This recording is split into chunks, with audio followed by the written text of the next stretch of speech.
Pak nuk është gjithë diskutimi në pjesën e parë ishte pikërisht tek niveli arsimit, po edhe tek programi po a janë vendet e tjera të Ballkanit kaq larg Shqipërisë për patur nivele të ndryshme nga ne? Më dëgjoj. Më dëgjoj. Unë punoj çdo ditë me fëmijët.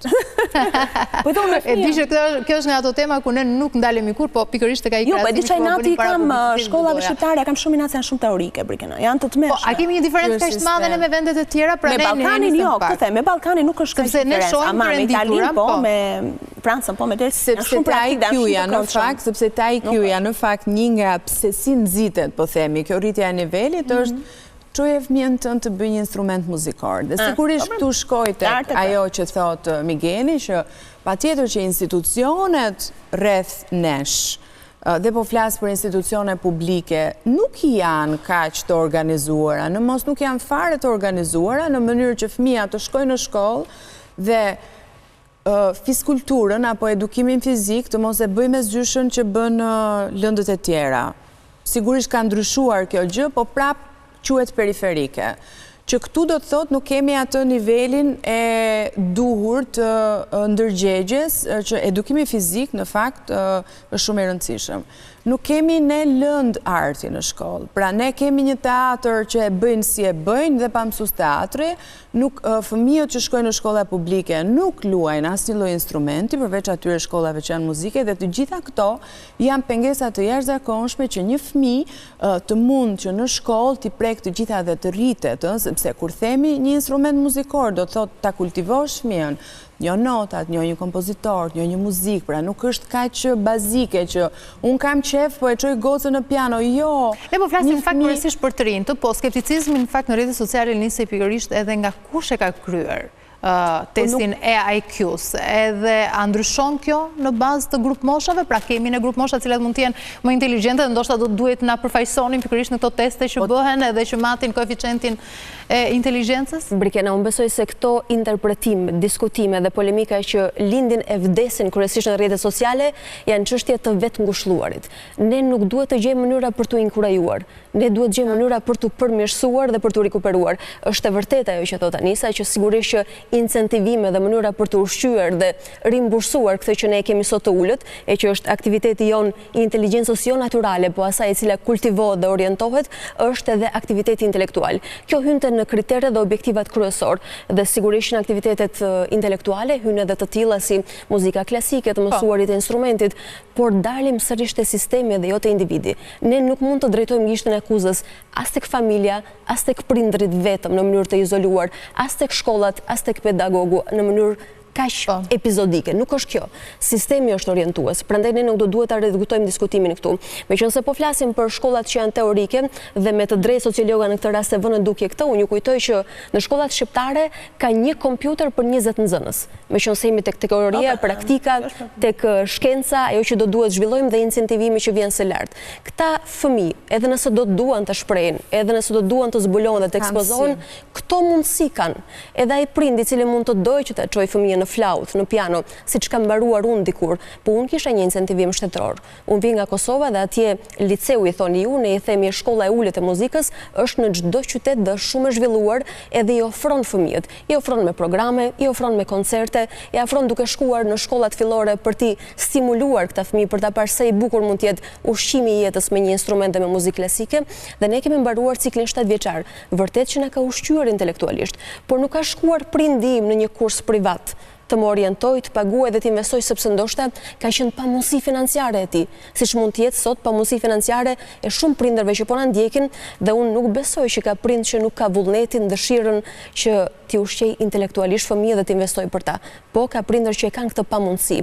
Edhe prindërit me ndërgjegje të ulët kolektive dhe personale sot kanë dëshirën e jashtëzakonshëm që t'i ushqejnë këta fëmijë dhe t'i mpretësojnë se takon intelektit dhe shkollimit. Unë e shoh që kjo është tendence kujdo që t'i shkollojmë madje ndonjëherë më duket edhe si inflacion, që prindrit kanë idenë që secili fëmijë i tyre do duhet ketë mbaruar dhe laureuar universitetet. Jo shkollat profesionale. Jo shkollat profesionale që kanë treg mjaftueshëm dhe nevoja domosdoshmëritë mjaftueshme madje të jashtëzakonshme.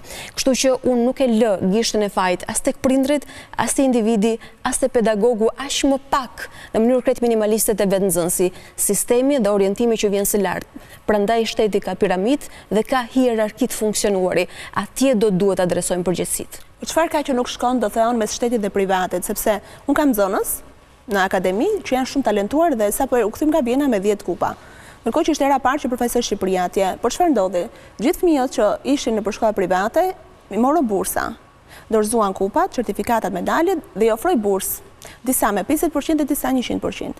Në pse privati e bën këtë dhe shteti nuk ofron asgjë në formë të tillë për këta fëmijë. Por çfarë bëri? Ministria thjesht i tha fëmijëve, sillni certifikatat, medaljet dhe kupat, do dini si fëmijë të talentuar të shkollës tonë. Domethënë ka një disnivel shumë të madh të nxitjes të këtij lloj zhvillimi artistik dhe shkolla inteligjence. Publike në këtë rast nuk ka çfarë t'i thotë një fëmijë që nuk do paguar, sepse një fëmijë nuk paguan. Jo, fëmijët që dalin me 10, unë e di që marrin një shpërblim. Po marrin një shpërblim, po ajo është një 10, ajo është një 10. Mirë, kjo është patjetër që mund të ndodhi. Po pse kemi këtë disnivel mes private, sepse jo çdo kush e ka mundësinë të shkojë në privat. Mekanizmat e shkollave, po themi private, e kanë këtë lloj mundësie për një arsye edhe pak më thjeshtë, sepse institucionet publike do duhet një vendimarrje shumë e madhe dhe që do duhet të prek të gjithë zënësit e shkollës në Republikën e Shqipërisë. Nuk ka nevojë për shumë burokracira në sisteme arsimore, mendoj unë. Do me thënë, unë nuk di burokracirat, por di të them që një shkollë me 200 zënës, një shkollë private me 200 zënës, ka një administrator, ka një bord prindrish, një bord investitorës dhe e merë. Do me thënë për nxitjen, apo flasim për IQ. Tani nëse ti do një shoqëri që të ketë një IQ të caktuar dhe të konkurosh me vendet fshinje, atëherë investon në këtë pikë. Të lutem, nuk jam duke të kundërshtuar, por po të them që një shkollë private, për shkak të mënyrës se si funksionon e ka më të lehtë. Nëse flasim për ndryshimin që kemi patur në ndër vite, se ne sigurisht po ndalemi tek programet dhe tek mënyrën se si duhet të jetë sistemi arsimor edhe për ta nxitur inteligjencën në popullat. Po nëse i referohemi disa viteve më parë, në gjykimin tuaj, edhe shifrat në fakt shpeshherë flasin për herë rritje, po rritje minimale dhe herë kemi shkuar pas. Sipas jush, jemi varfëruar nga ana e inteligjencës si popull? Shiko, kam përshtypjen që ne duhet pranojmë që kjo është organike dhe sigurisht që ka momente që mund të jesh mirë, ka momente është në varësi të mënyrës se si ti investon për ne vim nga një shoqëri e mbyllur, që kryesisht kurikula ishte sovjetike, këto mbetjet që ne themi recituse në kuptimin e përsëritjes, do duhet që të hapim me sistemet e reja. Ka një fat të madh, tani ta themi ironikisht fat të madh kur je i fundit, sepse mund të kopjosh nga ata që janë më sipër për të rregulluar. Pra çka kanë përdorur ata për të rikuperuar. Kështu është skopimi se do ishim do të ndodhte nëse nuk do akuzonim autorët që kanë bërë matjen. Po jo, domethënë e ka fjalën tek sistemet dhe te mënyra se si operojnë në arsimim. Pra kur je i pari, vendet sot le të themi të finlandeze dhe këto janë në një stres të madh për të kuptuar se kush është inovacioni që do e mbajë shoqërinë e tyre në vend të parë. Tani kur je i fundit mirë është që të rikuperosh dhe të kuptosh cilat janë sistemet të drejta. Minimalisht ajo që duhet bëjmë ne është që ne kemi sistemin arsimor më pak të financuarin në rajone dhe në vendet e Europës.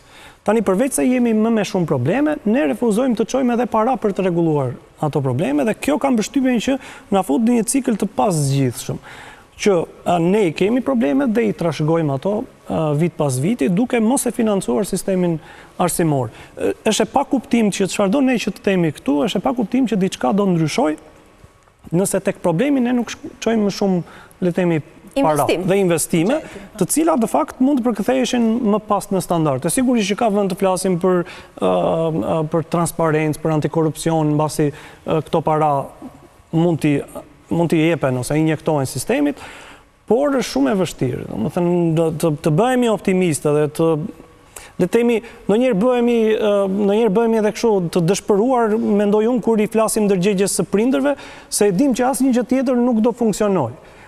Dhe tani më që se duhet të atakojmë prindrit, në qoftë se në buxhetin e vitit të fundit ne kemi çuar 2.29% të prodhimit brendshëm bruto për arsimin. Ndërkohë që në 2013 kemi premtuar ta çojmë në 5% të PBB-s së vendit.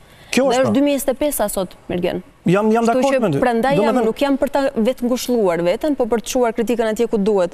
Dhe prindi ndoshta është hallka e sistemit me debulesën më të lartë që ndoshta nuk duhet sulmuar në një moment si ky. Jam totalisht me ju dhe unë them që në rastet kur qytetarët e bëjnë që fajsojnë prindrit, e bëjnë për shkak të dëshpërimit, duke qenë të pafuqishëm që të zhvendosin qeverisjen e tyre për dënë më shumë para dhe për të përmirësuar sistemin, duke ditur që këtij muri nuk i bie dot me kokë, hajde t'i flasim shpirtit të prindërve që të bëjnë diçka, por kjo nuk funksionon kështu dhe unë mendoj që është t'i orientohemi atyre është në një situatë të dëshpëruar. Sa vend kanë faktorët sociale-ekonomikë, se ne u ndalëm shumë në fakt tek faktori arsimimit, që sigurisht shumë i rëndësishëm, dhe aktivitetet po ashtu cilat ndikojnë drejt për drejt, po edhe për ta përmbyllur, duhet t'i kushtojmë pak rëndësi në mënyrë se si ushqehemi, që po ashtu ishte një nga faktorët e përmendura në fakt, ne si shtet jemi mbajtur që ushqehemi mirë, në fakt. Por tani se si ndryshojnë... Kjo vetë kënaqësia që kemi ne. Jo, Ballkani në fakt nuk është se është keq në mënyrën e të shqyuarit, statistikisht, mjekët kanë marrë që fëmijët për shembull nuk marrin bazat e proteinave dhe të ushqimit. Komponentët e nevojshme. Tani ne mund të themi mirë me gojdhëna, që me që jemi mesdatar, hamullini dhe jemi shumë mirë. Po duhet matje tjetër për të matur këtë gjë, them, sepse paktën shoqërinë që jetojmë apo në atë që unë jetoj dhe përfaqësoj, paktën prindrit janë shumë të kujdesshëm që fëmijët marrin sepse janë gjithmonë aktivitet fizik. Kjo është perceptim, nuk është matje. Po pra, këtë po them, prandaj them, ka të bëjë në matje, nuk mund të flasim. Po dhe matjet ekzistojnë statistika. Do ta bëjmë pra. Unë dua që jo për çështje replike, po kur unë theksoj faktorin prind, e theksoj sepse e besoj katërcipërisht, Migen. Sepse pas një diskutim institucionet që ne na rrethojnë, kanë përgjegjësinë, kanë taksiratet e tyre e çdo gjë tjetër. Ama nëse familja nuk funksionon, nëse ne nuk duam një sekond. Shteti ndërhyn për të funksionuar pas e familja. Shteti ndërhyn, si ndërhyn shteti? Po ndërhyn shteti. Që familja të funksionojë mirë. Po sigurisht, një familje sot rregullohet nga kuadri ligjor. Nuk është nocion. Shteti ndërhyn që institucioni i familjes të mund të ketë disa balanca të cilat nuk i ka. Por unë jam duke folur në nivelin më bazik. Po flas për një familje e cila funksionon, pra nuk ka asnjë lloj problematik. Po ta bëj vetëm një pyetje. Nëse incentiv, familja merr incentiv që këtu nuk të hynë në punë dia, ti thua që të shkojë te fëmia dhe ti thotë që bëu i zgjuar se do bëhesh dikush. Unë po flas për një familje, Ky është dilema e madhe e prindërve. Ka këtë paragjykim që thua ti, po flas për një familje e cila jeton duke menduar që fëmia i vet do të shkollohet, do të bëjmë maksimumin në këto kushte që jemi, se dhe ne tani po bëjmë sikur nuk e dim se nga vim. Do me thënë duhet, ajo që ne kërkojmë është absolute, dhe bëjmë shumë mirë që e kërkojmë. Dhe ajo që thot Alba është, do me thënë, asikur të ndodhë. Çështja është ne jemi në këto kushte dhe këto nuk janë gjëra që zgjidhen as me një kërkesë, as me një presion, as me një lloj gjëje. Pra këto janë gjëra të cilat do marrin kohën e tyre, sepse dhe shoqëritë të cilave ne u referohemi nuk i kanë zgjidhur këto gjëra brenda ditës. Janë 2 shekuj përpara. Po jo më vjen keq tani. Shiko, fëmijët në vendin ton shkojnë në mësim në orën 8 në mëngjes të klasat e parë dhe mbarojnë 11:30. Tani më thuaj më sa sakrificë është që institucioni ta bëjë 8-4 dhe sa me sakrificë kanë bërë vendet e tjera. Kjo është me kërkesë të prindërit, me priorizim të sektorit. Po e prioritizove sektorin. Migen, nëse ty nesër, unë nuk di nëse ke fëmija, po jo në shkolle. Nëse ke fëmijë në mos shkolle, në shkollat publike, nëse do të thoshin ty, duke e ditur ti se si shkolla publike sot, do të thoshin, fëmija ju do rri nga ora 11 deri në orën 4 aty, në një kafaz, në një qeli, në një klas, nuk ka as obor, nuk ka as palestër, unë do e refuzoja. Po e më ke gabim këtë. Po si se e ke gabim këtë, nuk ka pse të më mbaj në kafaz. Vendi jonë ka mjaftueshëm para për të investuar për shkolla. Unë jam dakord. Ka vendosur të mos i çojnë në shkolla parat, po kanë vendosur të i çojnë në vend tjetër. Po flas në kushtet ku jemi. Këtë kanë bërë shoqëri të tjera. Nuk i çojnë parat siç i çojnë në Lum për vende të tjera, i kanë çuar për arsimin. Kur unë them familja, them sepse realisht familja është një nga hallkat më të rëndësishme të këtij zinxhiri për cilin po flasim. Nëse familja ka vetëm një gabim, që nuk ngrihet dhe ti shkoj kujdo kush është në pushtet dhe ti thot që dua shkollë, dua 8-4, ky është gabimi. Nëse ka gabim ka këtë. Diçka të fundit për ta mbyllur, Alba. Jo, po themi që nuk kemi shkolla, po nga 2018 deri sot që flasin janë mbyllur 210 shkolla publike. Kjo është i fatkeqësi tjetër dhe prapë është dora e shtetit dhe politikave këtu. Reformave që incentivon, stimulon edhe i mban njerëzit që t'i rrisin dhe t'i shkollojnë të jetë. Shkolla boshka po janë në majtë të maleve ku si janë 210 nuk janë në majtë të maleve, janë të mbyllura dhe janë shkolla publike. 5 milion euro shkollë me 30 klasa në një vend ku s'ka fëmijë. Po pse e çon aty? Je duke folur për një gjë që nuk po flas. E vërtetë është që ishim në konceptet tek arsimin, tek shkollat edhe me të drejtë. Në fakt, me sa duket aty do duhet investojmë sepse shkojmë gjithmonë në pikën që na sjellin edhe këto rezultate që vijnë nga raportet e jashtme, siç ka qenë edhe ai i sjell nga PISA. Unë ju falenderoj shumë që ishit në vizionin e pasdites për diskutuar këtë temë që në fakt na prek drejt për drejt. Do ishte mirë ta bënim mirë ne një studim për gjithë këtë.